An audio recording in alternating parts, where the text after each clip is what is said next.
Baik, terima kasih. Kita akan memulai dengan suatu pendahuluan terlebih dahulu.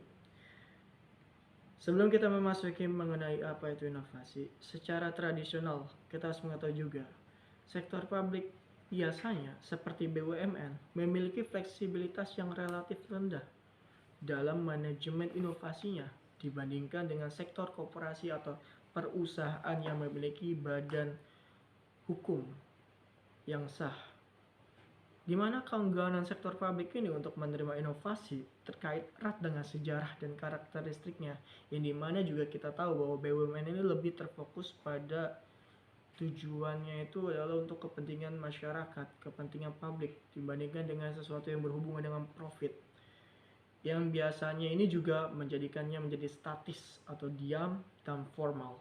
Dengan kata lain, sistem sektor publik ditentukan oleh status quo atau tetapan dan tidak suka berubah-ubah. Orang yang bekerja di sektor publik biasanya hanya menjalankan tugas dan fungsinya yang tanpa syarat. Oleh karena itu, diperkirakanlah perkembangan sektor publik relatif tertinggal daripada sektor korporasi atau perusahaan. Secara umum juga, sektor publik tampak sebagai potret yang statis atau diam, sedangkan sektor koperasi sebagai suatu sistem adalah potret yang sangat dinamis atau berubah-ubah menyesuaikan dengan perkembangan yang ada. Lanjut, kita masuk ke dalam inovasi. Apa itu inovasi? Inovasi biasanya dipahami terkait dengan perubahan, lebih tepatnya perubahan perilaku, sosial, lingkungan, dan apapun itu adalah inovasi. Inovasi biasanya berkaitan erat dengan lingkungan yang sifatnya dinamis atau berubah-ubah dan berkembang. Arti dari inovasi itu sendiri sangat berbeda di dalam banyak hal. Memahami sumber lainnya, inovasi adalah kegiatan yang mencakup seluruh proses penciptaan dan penyediaan jasa atau barang yang baru, lebih baik atau lebih murah dari jasa atau produk yang tersedia sebelumnya. Sehingga inovasi itu bisa ditargetkan adalah suatu kondisi di mana harus menciptakan suatu keefektifan dengan se-efisien mungkin. Yang dimana dengan pemahaman ini kita juga dapat tahu bahwa inovasi itu harus bisa memanfaatkan sumber daya yang ada dengan seminim-minimnya untuk menciptakan output hasil yang sebanyak-banyaknya dan sebaik-baiknya dengan kualitas yang ada. Lanjut, kita tahu bahwa secara umum inovasi itu dapat disimpulkan menjadi 4 atribut, yaitu pertama, relative advantage atau keuntungan yang bersifat yang relatif.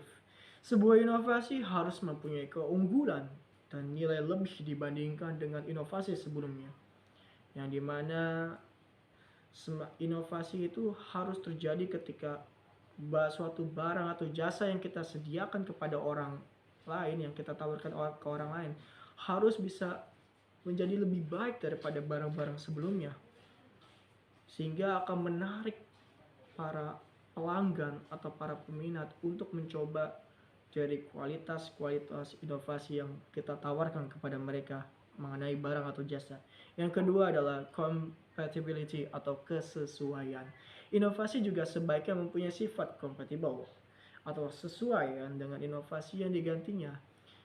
Nah, di sini ada complexity atau kerumitan.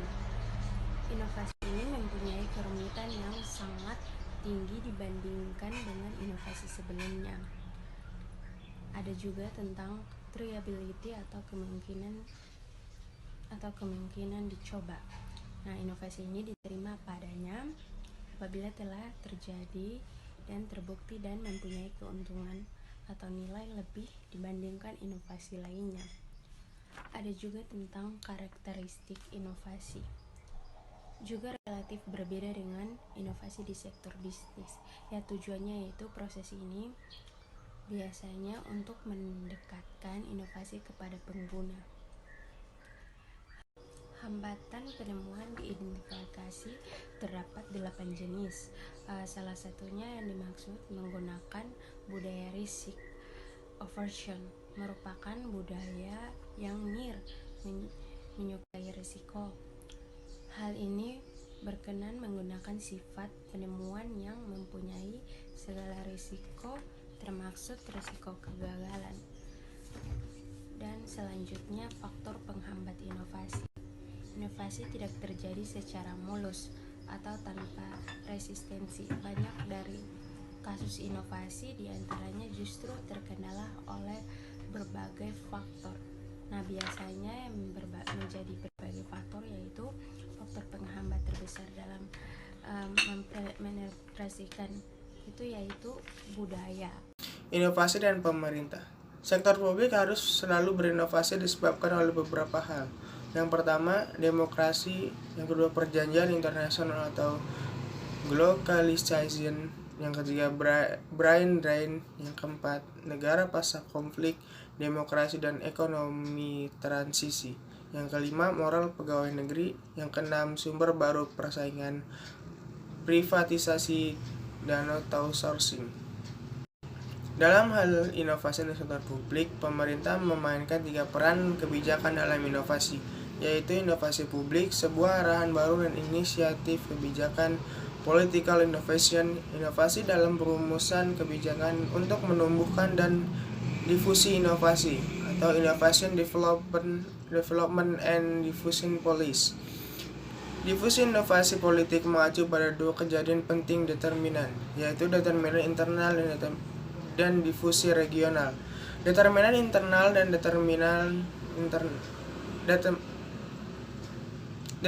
internal mengacu pada karakteristik sosial, ekonomi, dan politik suatu negara yang mendorong inovasi. Meskipun dispersi regional dan dispersi merupakan peluang bagi suatu negara untuk mengejar kebijakan tertentu, hal ini lebih mungkin terjadi ketika negara-negara tetangga mengadopsi kebijakan tersebut. Sebuah contoh khas dari determinan politik dalam negeri yang mendorong inovasi, perubahan politik internal, ekonomi, sosial, demonstrasi publik, dan ketidakstabilan politik memaksa perubahan politik mendasar demi kepentingan publik. Oleh karena itu, inovasi politik disebabkan oleh salah satu atau 2 faktor tersebut. Dalam studi inovasi di sektor publik melalui survei yang dilakukan oleh Borin dalam The Challenge of Innovation in Government tahun 2001 mengidentifikasikan bahwa 50% inovasi di sektor publik merupakan inisiatif dari frontline staff atau manajer tingkat menengah atau middle manager. 70% inovasi yang dihasilkan bukan merupakan respon dari kritis. 60% inovasi melewati batas-batas organisasional atau cross organizational barrier. Yang keempat, inovasi hadir lebih dikarenakan oleh motivasi yang dikenali atau dihargai atau recognition dan kebanggaan daripada sekedar penghargaan finansial. Inovasi kebijakan. Nah, proses inovasi bagi organisasi berbeda dengan proses yang terjadi secara individu. Nah, sebagai sebuah organisasi, sektor publik dapat mengadopsi inovasi melalui tahapan sebagai berikut. Yang pertama ada initiation atau perintisan. Nah, tahapan perintisan ini terdiri atas fase agenda setting dan matching. Nah, ini merupakan tahapan awal pengenalan situasi dan pemahaman permasalahan yang terjadi dalam organisasi. Nah, fase selanjutnya adalah matching atau penyesuaian. Pada tahapan ini permasalahan telah teridentifikasi dan dilakukan penyesuaian atau penyetaraan dengan inovasi yang hendak diadopsi. Nah, tahapan ini memastikan possibilities atau kelayakan inovasi untuk diaplikasikan di organisasi tersebut. Nah, yang kedua ada implementation atau pelaksanaan. Nah, pada tahapan ini perintisan telah menghasilkan keputusan untuk mencari dan menerima inovasi yang dianggap dapat menyelesaikan permasalahan organisasi. Nah, tahapan implementasi ini terdiri atas fase redefinisi, klarifikasi, dan rutinisasi. Nah, pada fase redefinisi, seluruh inovasi yang diadopsi mulai kehilangan karakter asingnya. Nah, inovasi sudah melewati proses reinvention sehingga lebih dekat dalam mengakomodasi kebutuhan organisasi. Nah, pada fase ini baik inovasi maupun organisasi meredefinisi masing-masing dan mengalami proses perubahan untuk saling menyesuaikan. Nah, fase klarifikasi adalah terjadi ketika inovasi sudah digunakan secara meluas dalam organisasi dan mempengaruhi seluruh elemen organisasi. Nah, dalam keseharian kerjanya ya, fase klarifikasi ini membutuhkan waktu lama, karena mempengaruhi budaya organisasi secara keseluruhan, sehingga sedikit yang kemudian justru gagal dalam pelaksanaannya. Fase rutinisasi adalah fase di mana inovasi sudah dianggap sebagai bagian dari organisasi. E-government. E-government disebut sebagai pemerintahan online, digital government atau pemerintahan transformasi. E-government adalah suatu upaya pemerintah dalam mengembangkan penyelenggaraan pelayanan pemerintah yang berbasis elektronik dengan memanfaatkan suatu teknologi. E-government mencakup berbagai hal yang berurusan dengan pemerintah. Dengan diadakannya pelayanan seperti ini diharapkan pelayanan terhadap masyarakat lebih optimal lagi. Ada 4 model e-government yang ada di dalam Indonesia prakteknya. Yang pertama, government to citizen atau government to customer. Government ini penyampaian informasi pelayanan publik oleh pemerintah kepada suatu masyarakat dengan menggunakan teknologi informasi. G2C bisa memungkinkan masyarakat untuk saling tukar informasi dan melakukan komunikasi antara masyarakat dan pemerintah. G2C ini juga memiliki tujuan agar bisa lebih mendekatkan diri kepada masyarakat. Untuk G2C paling banyak ditemukan. Ada beberapa contoh G2C, yaitu sistem pajak online, layanan kesehatan, website para pencari kerja, penertiban dokumen pribadi seperti KTP, akte, KK, paspor, dan lain-lain. Yang kedua ada government to employ. Bukan hanya kepada masyarakat saja, government melayani lebih spesifik kepada pegawai atau karyawan perusahaan. Tujuan ini memberikan pelayanan dan keamanan terhadap para pegawai. Yang kedua ada government to employ.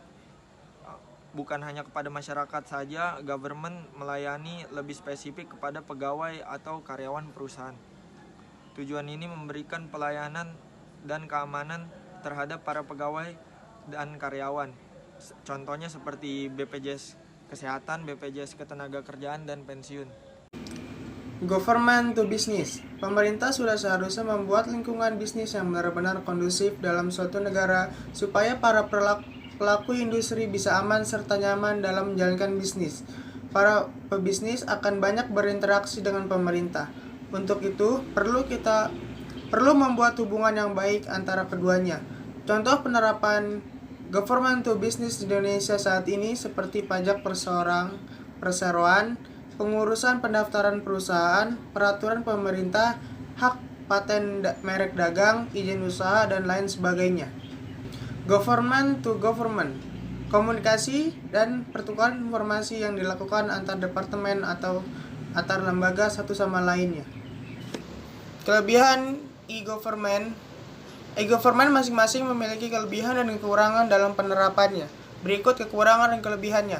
Kelebihan e-government untuk memperbaiki kualitas layanan dari pemerintah kepada seluruh pihak yang membutuhkan hubungan dengan pemerintah. Adanya e-government diharapkan bisa lebih efektif dan efisien, meningkatkan transparansi, kontrol, dan akuntabilitas para penyelenggara negara dalam rangka menerapkan pemerintahan yang bebas dan bersih dari tindak pidana, korupsi, dan sejenisnya. Mengurangi biaya administrasi, relasi, dan interaksi yang dikeluarkan untuk mengurus berbagai hal yang ada kaitannya dengan pemerintah. Melayani servis untuk masyarakat bisa dilakukan secara online tanpa harus menunggu jam buka kantor. Dengan adanya transparansi, hubungan pemerintah dengan masyarakat, pekerja, dan pelaku bisnis bisa lebih baik. Pelayanan pemerintah juga bisa lebih efisien dan mewujudkan good corporate governance. Kekurangan e-governance dalam penerapan saat ini, budaya berbagai informasi dalam pemerintahan masih jarang. Para oknum memanfaatkan kesempatan dengan mempersulit mendapatkan informasi. Budaya mendokumentasikan belum lazim dilakukan oleh aparat pemerintah. Di zaman serba online ini, dokumentasi sudah berbentuk digital, bukan bentuk fisik yang memakan banyak ruang. Minimnya SDM yang handal dalam pemerintahan sebagai teknologi informasi kurang maksimal. Tempat akses informasi terbatas sehingga masyarakat tidak mengetahui adanya e-government. Mahalnya biaya pembangunan infrastruktur online. Penutup, pada akhirnya inovasi di sektor publik hanya bisa berhasil jika banyak orang yang bisa mencapainya. Jika tidak dapat digunakan oleh masyarakat umum, inovasi tidak ada artinya dan tidak relevan. Sebagai bagian dari adaptasi yang lebih baik terhadap proses inovasi, inovasi juga dapat mempertimbangkan budaya dan identitas lokal. Menggunakan identitas lokal tidak hanya dapat menjadi arahan strategis untuk mendekatkan inovasi kepada pengguna, tetapi juga bagian dari pengakuan budaya yang ada. Hal ini tidak terlepas dari sifat inovasi baru yang cenderung menata kembali nilai dan budaya lama.